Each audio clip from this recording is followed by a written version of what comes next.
Hi everyone, welcome back to AP World History Essay Writing DBQ, and today we're going to focus on the DBQ thesis.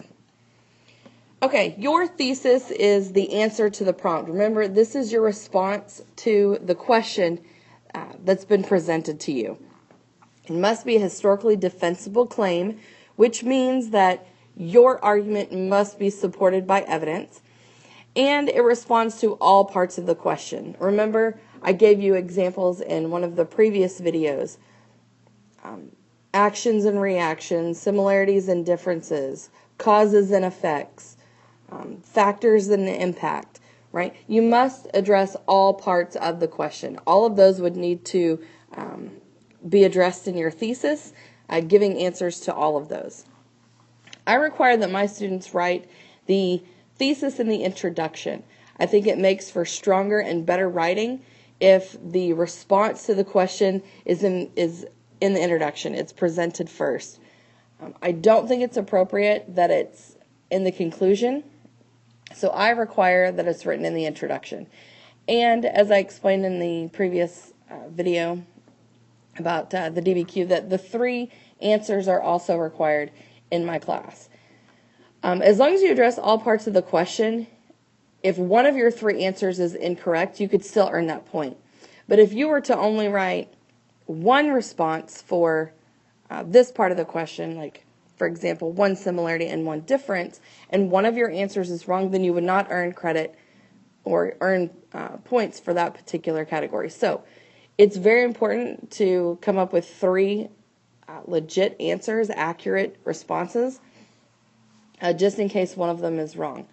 But if they're all correct, then you're starting out at a higher level. And remember, the higher the expectations, you will meet those, and your writing will improve dramatically.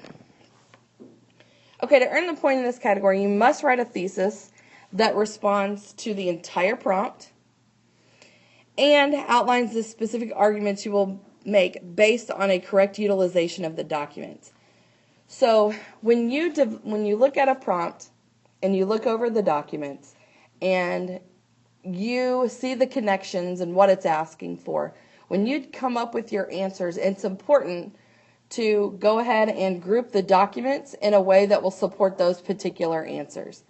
Now, out of your 7 documents, some of them should be reused because I require that each of your 3 answers have 3 documents that support that answer. But in theory, all of the documents can support multiple answers because there are several points and lots of information in each document.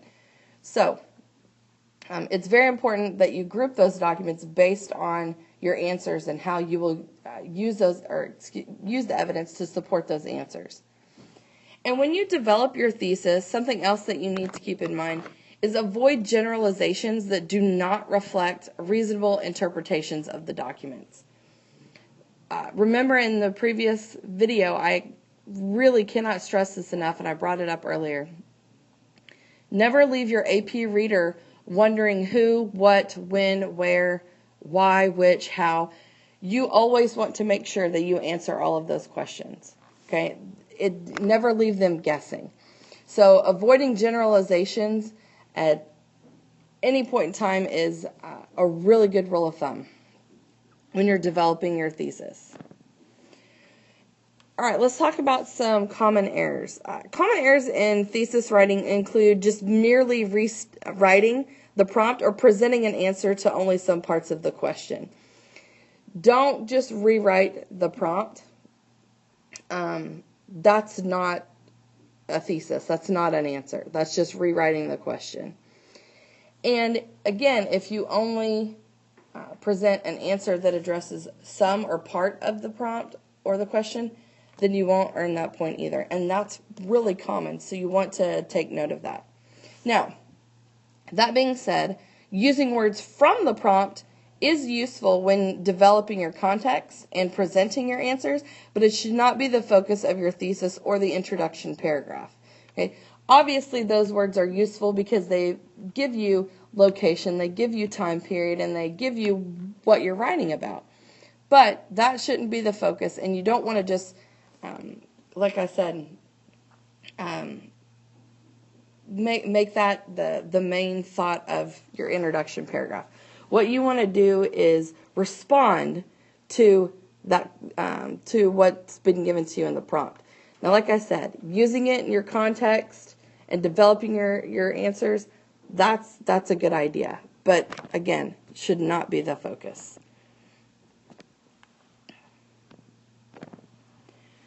Okay, and I've got an example here, so you can maybe get a little bit better idea of what I've been talking about for the past 5.5 minutes.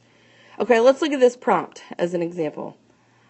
Using the documents provided in your knowledge of world history, analyze the similarities and differences in the civilizations of Mesopotamia and Egypt in the period from 2700 BCE to 1000 BCE. Okay, before we start talking about developing a thesis and you don't even have documents, let's talk about some things first. Let's talk about what this what this prompt is asking, okay? Well, it's asking for similarities and differences. So you know that's what you need to do. If you only write about similarities, you will not earn the point. If you only write about differences, you will not earn the point. And keep in mind, if you do not write an acceptable thesis, it is really hard to earn many of the other points for the rest of the essay. So developing a correct thesis and one that is acceptable is highly important. Okay, your task is to analyze, right? And this is what it's asking for, similarities and differences. What are you analyzing, right? That's what it's asking. Where? Mesopotamia and Egypt. And when? From 2700 BCE to 1000 BCE. So you have your location, you have your time period, you know what it's asking for, and you know what your task is. Now, if you're not sure what analyze means, and I know you've heard that word before, but you might be sitting there thinking, I kind of know what it means. I'm not sure if I could put that into words. Maybe some of you are thinking, no, I really don't know what analyze means. All analyze means is to examine something critically by breaking it down into several parts. So, when you break down the civilizations of Mesopotamia and Egypt, based on their similarities and differences, you would analyze them. So you'd come up with separate similarities and separate differences. And that's how you're breaking it down and examining it critically. Okay? All right. What I wanted to do, because you're still required to come up with your own example, I wanted to give you some unacceptable examples of a thesis so you know to avoid writing like this. Okay, unacceptable examples. Example number 1, there were similarities and differences in the civilizations of Mesopotamia and Egypt. Well, this attempt at a thesis does very little other than state the obvious given the prompt.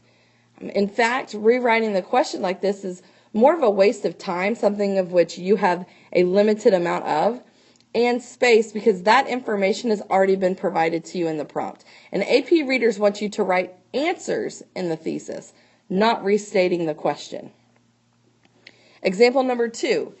Egypt and Mesopotamia were similar in how they both had kingship and used agriculture to support a settled civilization.